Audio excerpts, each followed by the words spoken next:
가난은 항상 가난을 부른다는 이야기 들어보셨나요?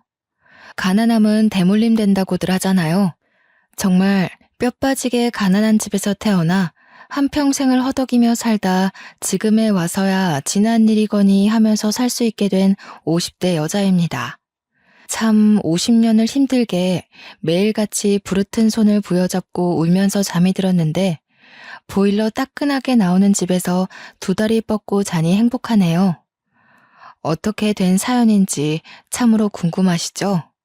지금부터 저의 처참하다면 처참한 혹은 반전이라면 반전이라 할 수 있는 지난 이야기를 털어놓아 보려고 합니다. 이렇게 속 시원히 제가 누군지 상세하게 밝히지 않고도 사연을 올릴 수 있는 곳이 있어서 행복합니다. 저는 어릴 때부터 무언가를 배부르게 먹어본 기억이 별로 없습니다. 정말 발육 상태가 또래에 비해 현저히 떨어질 정도로 작고 말랐었습니다.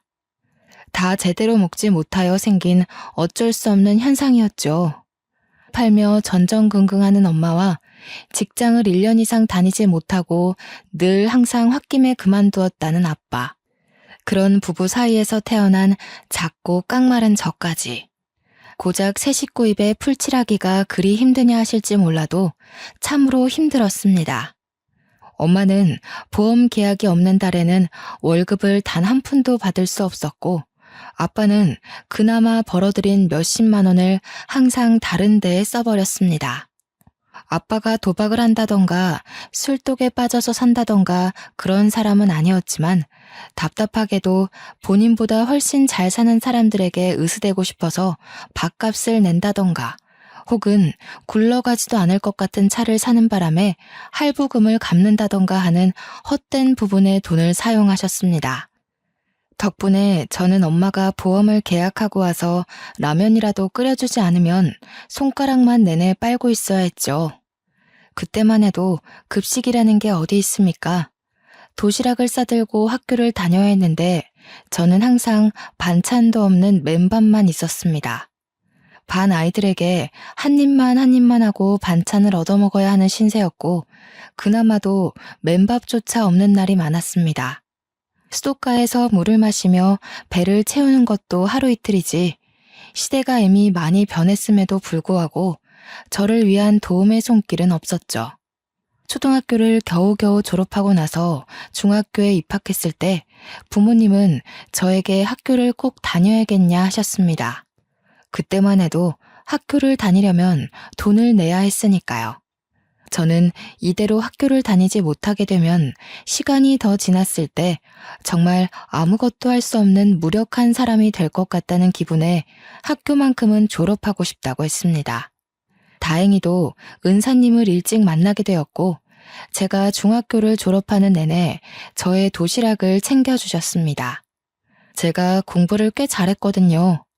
문제집도 사다 주시고 저에게 대학을 꼭 갈 수 있길 바란다고 용기도 주셨죠. 고등학교에 진학할 때야말로 정말 큰 고비이긴 했습니다. 부모님은 하루라도 빨리 취직할 수 있는 상고에 진학하길 원하셨고 저는 인문계 학교에 들어가 대학을 졸업하고 싶다는 포부를 가지고 있었습니다. 하지만 집안의 사정상 제가 대학을 간다 해도 전액 장학금을 받지 못하면 학교조차 다닐 수 없는 상황이었습니다. 정말 10여 년의 세월이 흘렀음에도 저희 집은 늘 가난했고 늘 곰팡이에 찌들어 있어야만 했죠. 결국에 저는 대학을 포기하고 상고에 들어가게 되었습니다. 그래도 나름 상고에서 상위권 성적을 유지해서인지 고등학교 2학년이 끝나가는 시점에 은행 쪽 계약직 자리에 취업 요청이 왔고 저는 그 자리를 차지할 수 있었습니다. 물론 은행에서 일하는 내내 대학을 나온 직원들 사이에서 고등학교 졸업도 채 못한 제가 얼마나 길을 펴고 일을 할 수 있었겠습니까? 그럭저럭 시키는 일만 잘하고 눈치만 빠릿하게 챙기면서 잡일만 주구장창했습니다. 새 옷을 사입는 것도 새 신발을 사시는 것도 저에게는 오로지 사치로 연결되는 일이었기에 정말 큰맘 먹고 엄마가 시장에서 사다 주신 11,000원짜리 낮은 구두 그게 제가 매일같이 신는 신발이었습니다. 그리고 세탁소에서 가끔 맡겨두고 이사가서 분실물 취급이 되어버린 옷들을 저에게 주셨었거든요. 그 맞지도 않는 옷들을 우겨넣고 제 옷인 마냥 출근을 해야 했습니다. 저에게 새로운 정장을 사는 건 정말 꿈에도 상상 못할 일이었거든요. 분명 엄마는 보험 일을 하시고 회사를 계속 때려치우시던 아빠도 대리운전 일을 하면서 간간히 돈을 벌어오는 게 틀림없는데 왜 우리 집 살림은 나아지지 않을까 슬펐습니다. 제가 19살에 고생고생해서 번 첫 월급을 어디다가 썼는지 궁금하시진 않나요? 첫 월급은 부모님의 내복을 사는 거라 했지만 우리 부모님에게 내복을 사줘봐야 돈으로 가져오란 소리만 할 것 같아서 저는 제 용돈 2만 원을 빼고 전부 엄마를 드렸습니다. 제 월급 봉투를 보고 나서야 웃으면서 고생했다고 말하는 엄마. 얼마나 제가 은행에서 구박대기 취급을 받는지는 모르면서 월급 봉투에만 관심 있는 엄마. 저는 정말 속이 상할 대로 상해버렸지만 그래도 우리 집 형편이 힘드니까 그래서 엄마도 웃음을 잃어가는 거야. 그렇게 생각했습니다. 엄마와 아빠를 보면서 저는 절대로 저희 아이에게는 가난을 대물림해주지 않을 거라 굳게 다짐했습니다. 자식들이 눈치를 보면서 사는 건 원치 않는 일이었거든요. 그렇게 1년 동안의 계약직 업무가 끝나고 은행 측에서는 저를 잘랐습니다. 한번 써봤는데 그 정도 일은 직원들끼리 돌아가면서 해도 될 것 같다는 이유에서였죠. 하루아침에 학생 신분으로 돌아오게 되었지만 곧 졸업을 앞두고 있었기에 저는 빠르게 취직을 해야만 했습니다. 당장 제 월급에 기대어 살고 있는 부모님을 생각하면 적게나마 돈을 벌어야 했거든요. 하지만 그러면서도 제 마음속에서 일렁이는 반항심은 내가 왜 돈을 벌어야 하는데? 하는 의문을 만들었습니다. 저는 졸업할 때까지만이라도 학생의 신분으로 친구들과 놀고 싶다는 생각을 했고 계약직 자리에서 잘린 것을 부모님께 이야기하지 않았어요.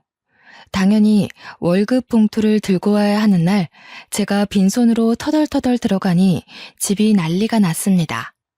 저는 그때 처음으로 부모님께 반항이라는 걸 해봤던 것 같습니다.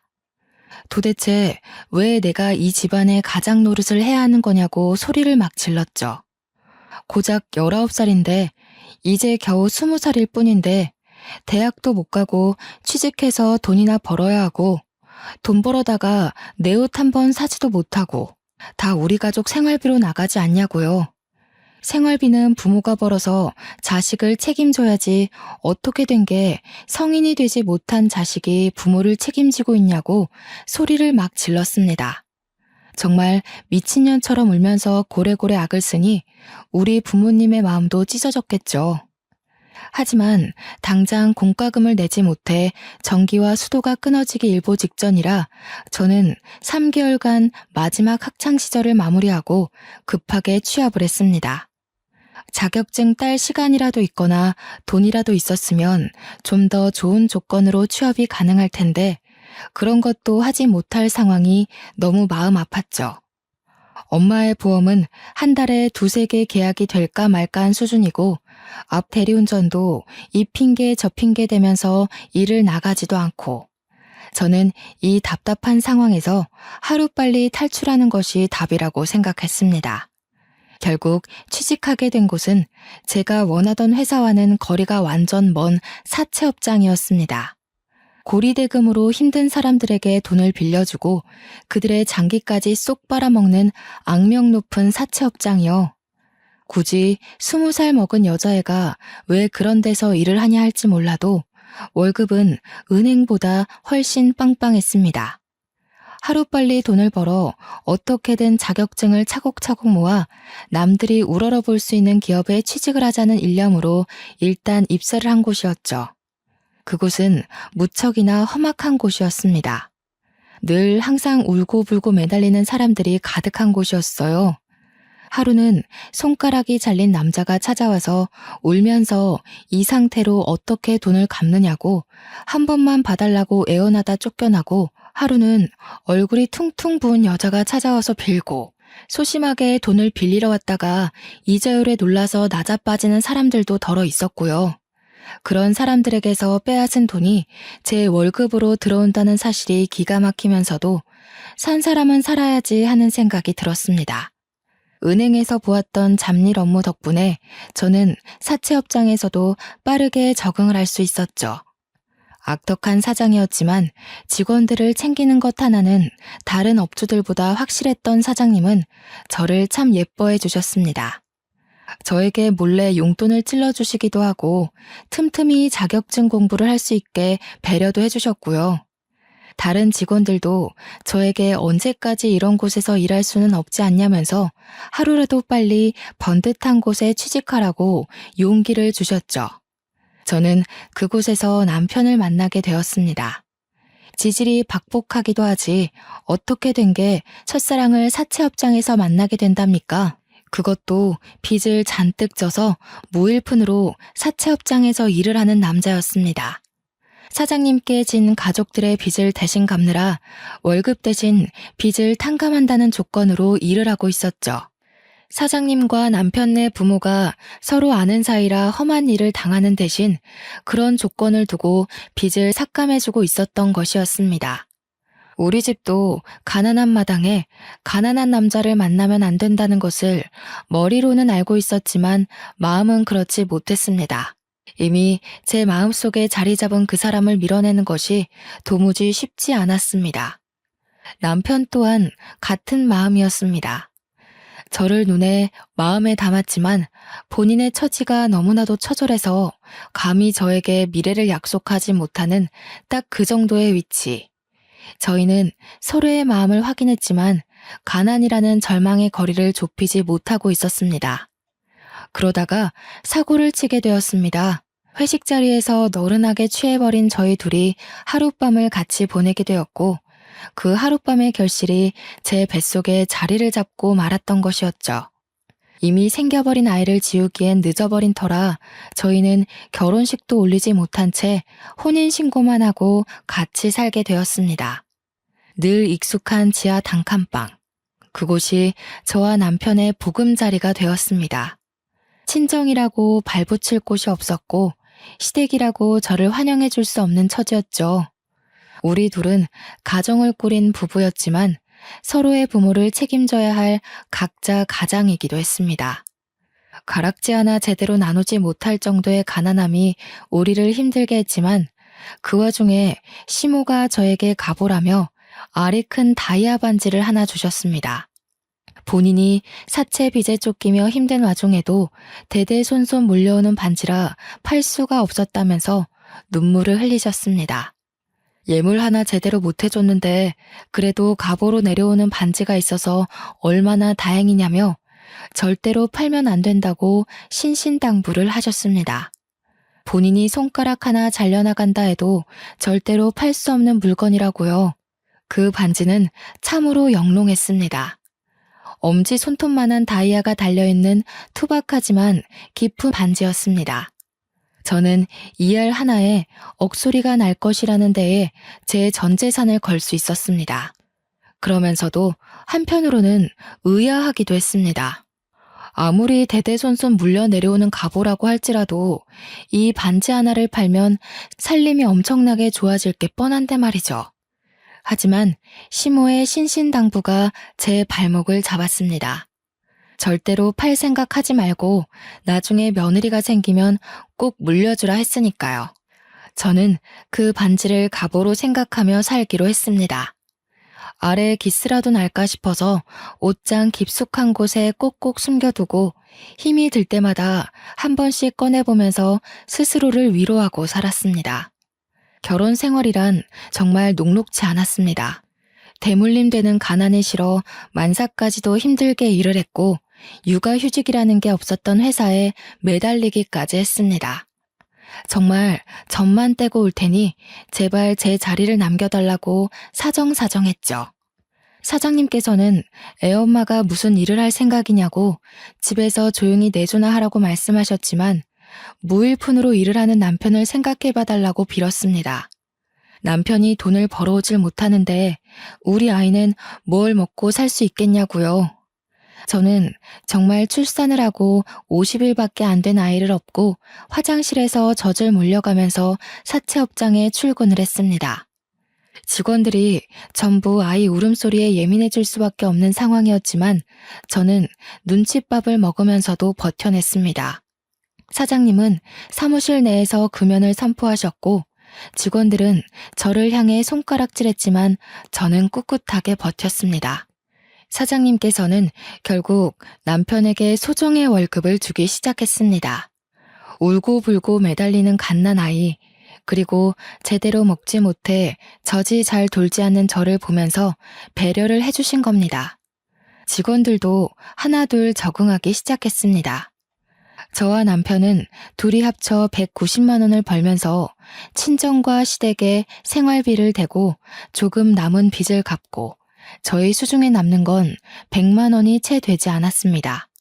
그걸로 지하 단칸방 월세를 내고 공과금이며 적금 10만 원을 들고 나면 반찬도 제대로 사 먹지 못할 지경이었죠.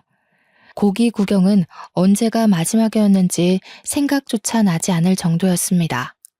오죽하면 사장님께서 회식 자리에서 꼬박꼬박 고기를 챙겨주시다 못해 집에 가져가라고 싸주시기까지 했어요. 남편에게는 동생이 2명이나 있었습니다. 남동생은 술독에 빠져 정신 못 차리고 사는 놈이었는데 술만 곱게 먹는 것이 아니라 꼭 사고를 치고 다녔습니다. 여동생은 은둔형 외톨이라 방에 틀어박혀서 내내 컴퓨터만 보고 앉아있다고 집 밖으로는 잘 안 나온다고 했습니다. 같은 배에서 나온 남매들임에도 불구하고 서로 너무 다른 모습이라 외동인 저는 조금 신기할 뿐이었습니다. 시댁에 가더라도 신우는 방에서 나오지 않아 볼 수가 없었고요. 도련님은 술을 마시러 나간 건지 늘 집에 없었습니다. 그렇게 시간이 더 흐르고 아이가 6개월쯤 되었을 무렵 사장님께서 저한테 슬며시 물어보시더라고요. 혹시 기초생활수급자 같은 거 신청은 해봤냐고요. 저는 생각도 못했던 제도라 점심시간에 주민센터에 가서 물어보니 월급이 적고 부양가족이 있고 이런 걸 막 이야기해 주시더라고요. 신청을 해보라 하시기에 신청을 했더니 일주일 뒤에 선정이 되었다고 연락이 오는 겁니다. 덕분에 친정 부모님도 신청을 하셨고 나라에서 일정 금액의 지원금을 받을 수 있게 되었어요. 처음으로 숨통이 트이는 기분이 들어서 사장님께 커피 한 잔 사드리며 감사 인사를 전했습니다. 사장님은 제게 참 은인 같은 분이셔요. 하면서 이야기하니 제가 참 안쓰럽다 했습니다. 더 좋은 남자 골라서 시집을 가지 왜 이런 불지옥에 들어왔느냐고 헛똑똑이라고요. 정부 지원금이 들어오니 아이 이유식 걱정이 조금 나아졌습니다. 아주 작은 양의 소고기도 넣고 이유식을 만들어줄 수 있었고요. 시댁에서 가지고 있던 빚들도 이리저리 알아보니 개인 파산 처리가 되면 빚을 갚지 않아도 되는 제도가 있더라고요. 제 나이 이제 겨우 24살이었지만 세상 모든 풍파를 다 겪은 사람처럼 속속들이 알게 되더라고요. 다른 친구들은 이제 막 대학을 졸업해서 취직을 준비하고 있을 텐데 저는 벌써 아이까지 있으니까요. 시댁은 개인 파산 처리도 완벽하게 되었고 남편은 더 이상 빚을 갚아도 되지 않게 되었습니다. 사장님은 바로 남편에게 여기 말고 돈을 더 많이 주는 일자리를 찾아가라며 일용직 노가다 일을 소개시켜 주었습니다. 매일같이 일을 하면 지금 사채업장에서 버는 돈의 1.5배를 더 벌 수 있다고 했습니다. 남편은 누구보다 열심히 몸으로 뛰어 일을 했고 월급이 늘어나니 생활이 더 넉넉해지기 시작했습니다. 저는 늘 옷을 기워 입고 구멍난 양말을 숨겨가며 신었는데 밑창이 다 닳아 비가 새는 신발을 신고 걸어 다녔고요. 우리 아이에게는 그런 가난함을 겪게 하고 싶지 않았습니다. 그래서 새 옷도 사주고 아이를 위한 지원을 아끼지 않았습니다. 적어도 이전처럼 배를 골아야 하는 일은 없었습니다. 그것만으로도 저는 세상을 다 가진 듯한 기분이 들었습니다.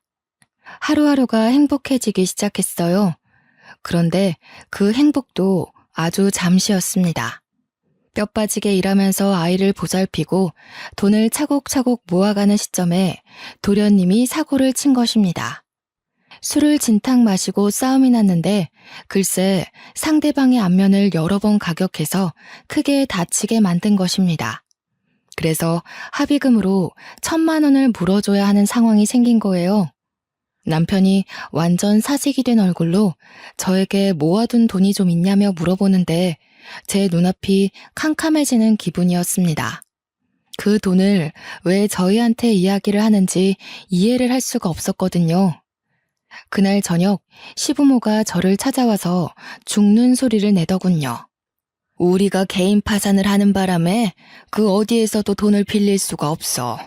사채업을 다시 사용하자니 그동안 힘들었던 게 기억이 나서 다짜고짜 돈을 빌릴 수도 없고 너네 모은 돈이 조금 있다는 이야기를 들었다. 그거라도 내주지 않겠니?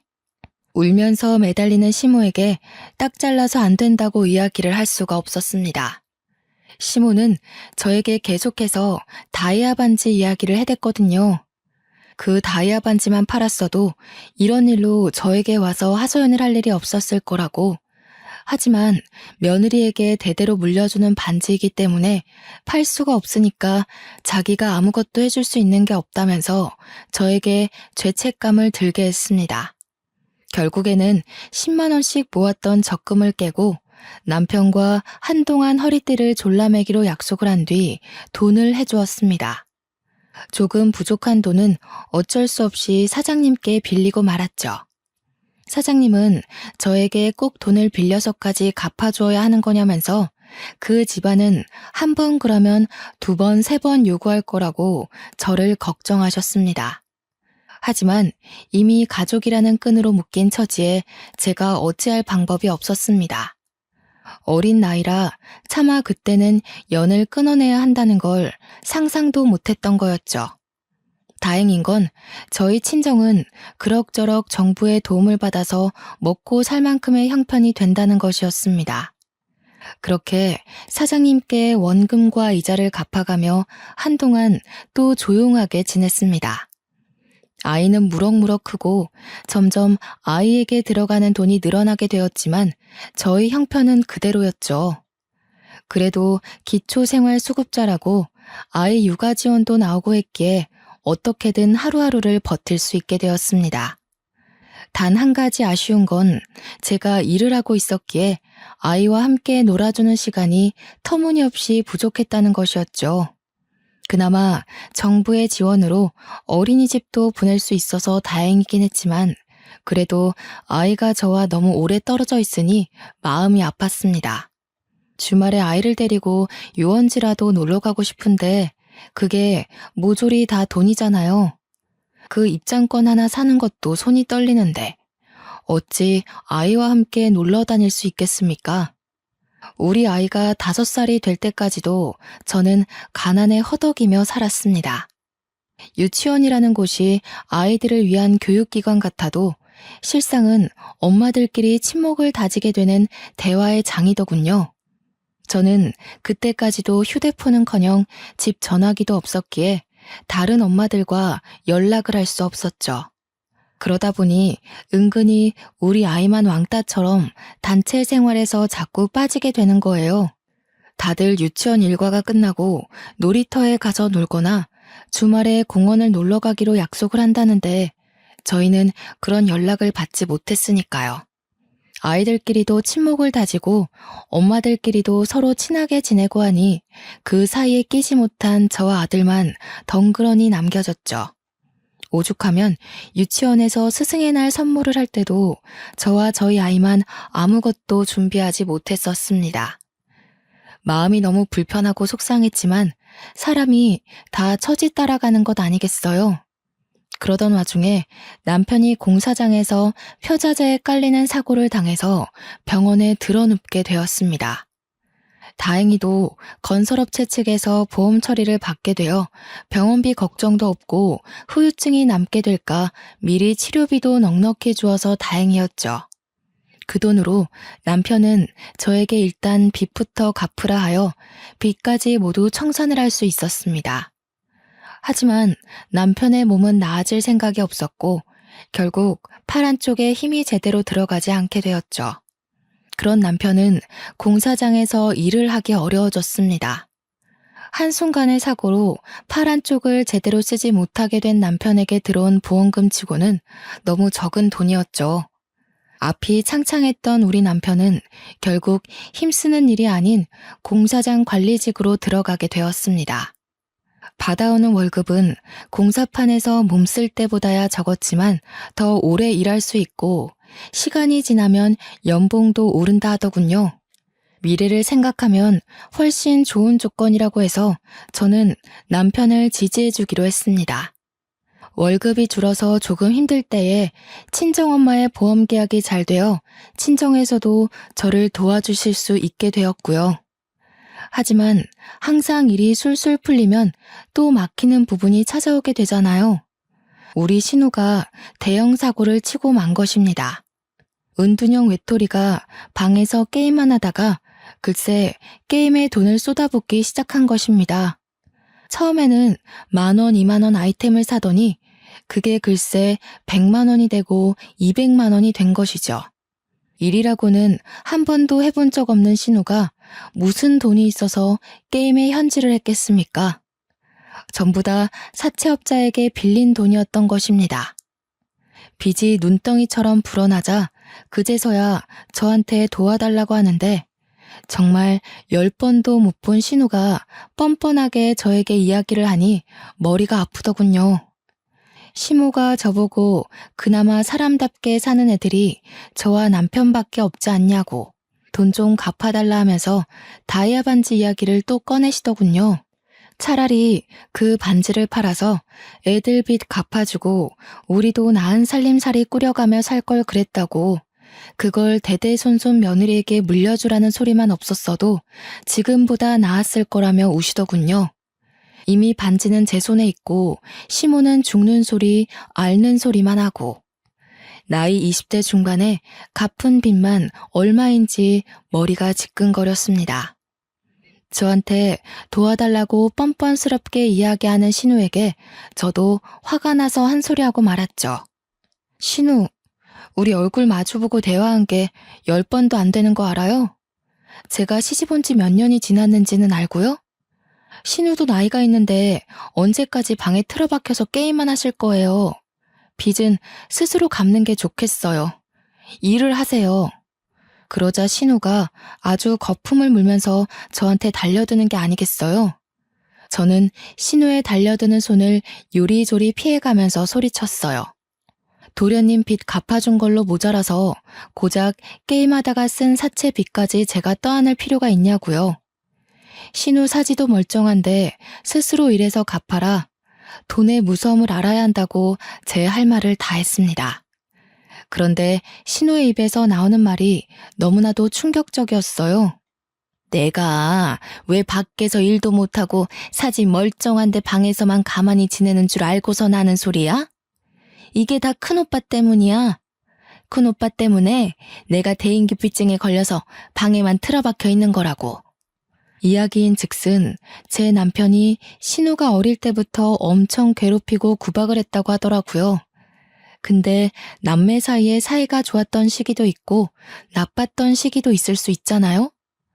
도련님도 보니까 신우 구박 엄청 하는 것 같던데 제 남편만 물고 늘어지는 걸 이해할 수 없었죠. 그리고 그게 다 언제적 이야기인데 아직까지도 방에 틀어박혀서 지낸단 말입니까? 제 표정이 점점 굳어가고 제가 이해를 못하겠다는 한숨을 쉬자 신우는 속에 숨겨두었던 이야기를 했어요. 알고 보니 신우가 중학교를 다니던 시절에 반에서 좀 잘 나가는 일진 친구가 제 남편을 짝사랑하고 있었다는 거예요. 그래서 신우한테 너네 오빠랑 잘 될 수 있게 도와달라고 했는데 제 남편이 날라리는 싫다고 대놓고 거절을 해버린 거죠. 그것도 용기 내서 고백한 일진 앞에서 날라리는 싫다고 했으니 주위 애들 사이에서도 좀 소문나고 놀림거리가 된 거죠. 그래서 그 일진이 그때부터 신우를 왕따시키면서 괴롭히기 시작한 거예요. 근데 그 왕따시킨 행동들이 대인기피증이 올 만큼 심각했던 거죠. 신우가 화장실 가면 물을 뿌리고 책상을 복도 밖으로 던져놓고 교과서를 찍고 때리는 건 기본이었더라고요. 신우가 울면서 저한테 이야기를 하는데 저도 눈물이 핑 돌 것 같았어요. 결국 그 사실이 남편에게까지 들어갔고 늘 대인기피증에 걸려 방 안에만 있었던 신우가 마음에 걸렸던 남편은 저를 설득하기 시작했습니다. 그래도 우리 살림이 점점 나아지고 있으니 신우를 한 번만 도와주자고요. 저는 반대했죠.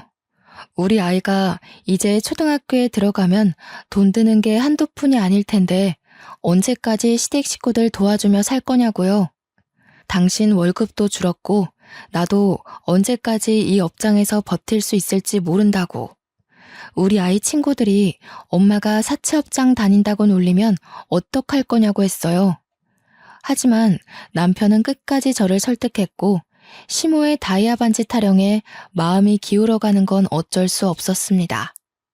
제 얼굴이 근심이 가득하자 사장님께서 저에게 무슨 고민이 있는지 물어보셨습니다.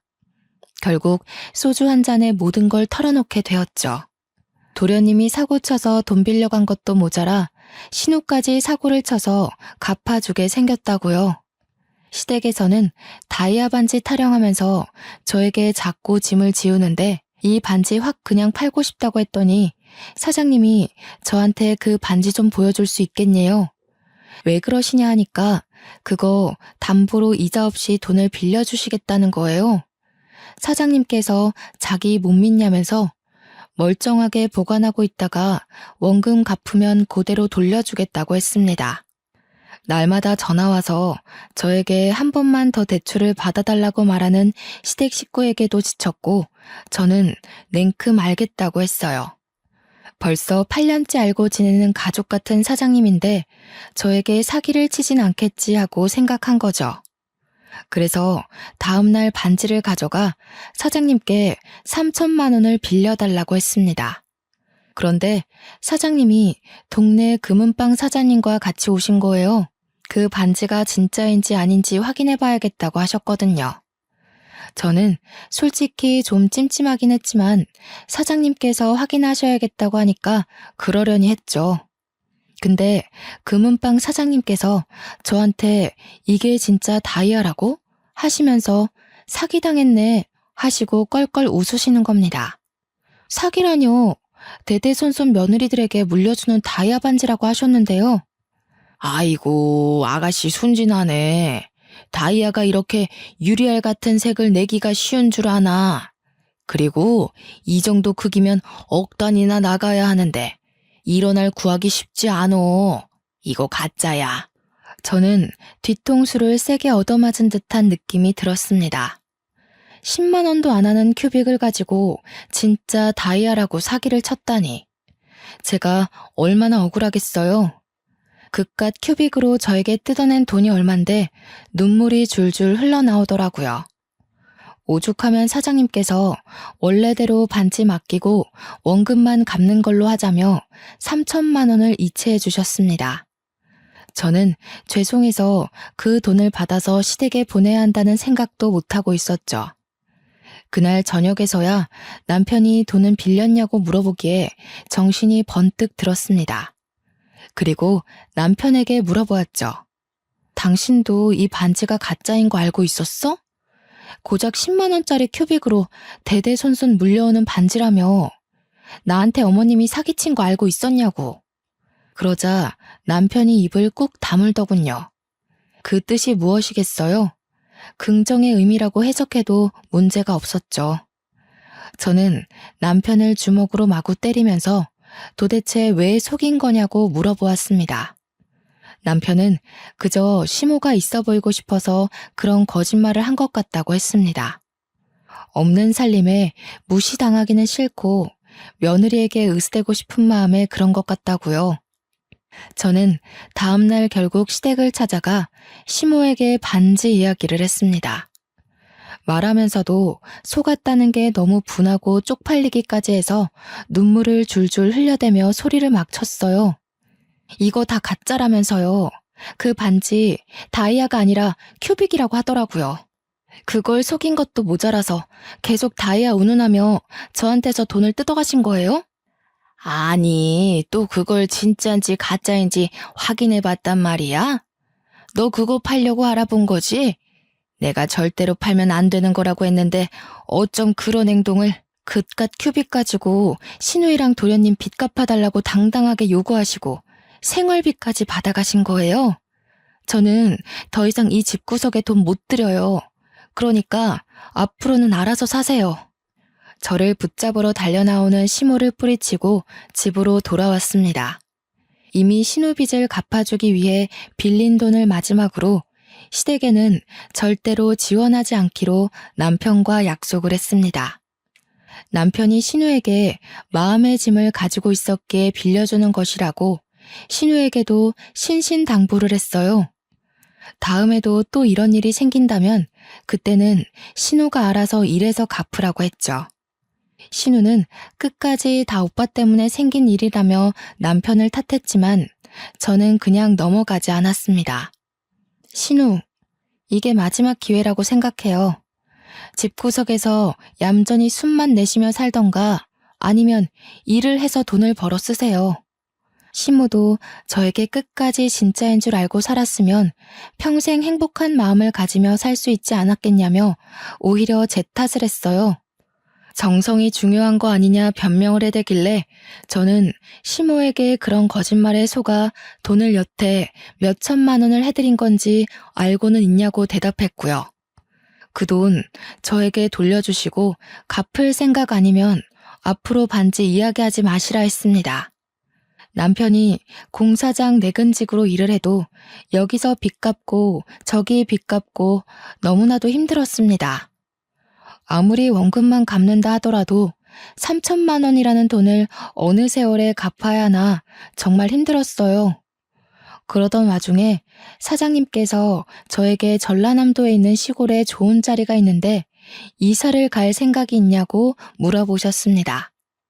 어느 자리인가 하니 비슷한 사채업장인데 여기와 달리 번듯하게 간판도 달고 하는 업체라면서 직원 월급도 2배나 더 준다고 하더라고요. 거기다가 숙식도 해결할 수 있게 작은 마당이 딸린 사택까지 빌려주신다 했다는 게 아니겠어요? 그래서 저는 당장이라도 가고 싶은 마음이 들었습니다.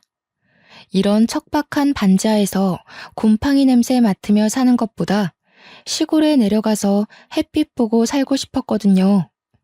초등학교에 입학할 아이에게도 훨씬 좋은 조건이라 생각이 들었고요. 저는 남편에게 퇴근하자마자 달려가 이야기를 했습니다. 그래서 사장님이 그런 자리가 났는데 갈 생각이 있냐고 하셨어. 월급도 글쎄 2배나 되고 집도 빌려준대. 당신도 그쪽에서 할 일 찾으면 자리 하나 없겠어? 나이도 이제 먹을 만큼 먹었잖아. 30이나 먹어놓고 왜 아직까지 생각이 이리 짧아? 우리가 시골에 내려가면 우리 부모는 누가 챙기고 동생들은 누가 책임을 져? 저는 그 말에 할 말을 잃은 사람처럼 남편을 바라볼 수밖에 없었습니다. 당장 우리 애기부터 책임을 져도 모자랄 판에 지 가족들이 우선이라고 하니 정말 정남이가 뚝뚝 떨어지더군요. 여기서 사는 것보다 훨씬 여유 있고 행복할 것이 틀림없다고 다 내려놓고 내려가서 행복하게 우리끼리 살자고 했지만 남편은 시부모 타령을 하며 거절했어요.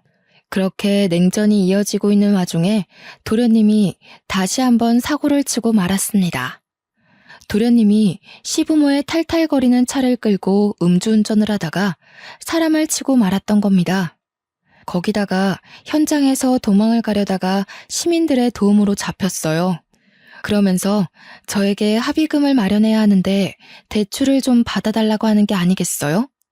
그러면서 시부가 이왕 대출 받는 거 한 2천만 원 더 받아서 차도 좀 바꿔달라고 하는 겁니다. 저는 할 말이 없어서 남편만 보고 있는데 남편이 차를 바꿀 때가 되긴 했지 하는 거예요. 저도 모르게 제 마음속 깊이 숨겨두었던 본심이 나오고 말았습니다. 이혼하자. 더 이상은 못 살겠다. 시모는 저한테 어쩜 저리 무서운 소리를 눈 하나 깜빡 안 하고 하냐며 소름이 끼친다고 했고, 시부는 우리가 얼마나 우스웠으면 그런 소리를 잘도 하냐고 비꼬았어요. 사람이 너무 열이 받으면 오히려 차분해지더라고요. 남편은 저를 빤히 바라보고 있고, 유치장에 있는 도련님은 자기 합의금 어떻게 되는 거냐고 소리치고 있고, 저는 남편에게 말했습니다. 더 이상은 너랑 얼굴도 마주하기 싫다고. 이혼하자고요. 시댁 식구들은 저에게 남편 없이 얼마나 잘 살 수 있을 것 같냐면서 여자 혼자 애 키우는 게 쉽냐고 소리를 질러댔어요.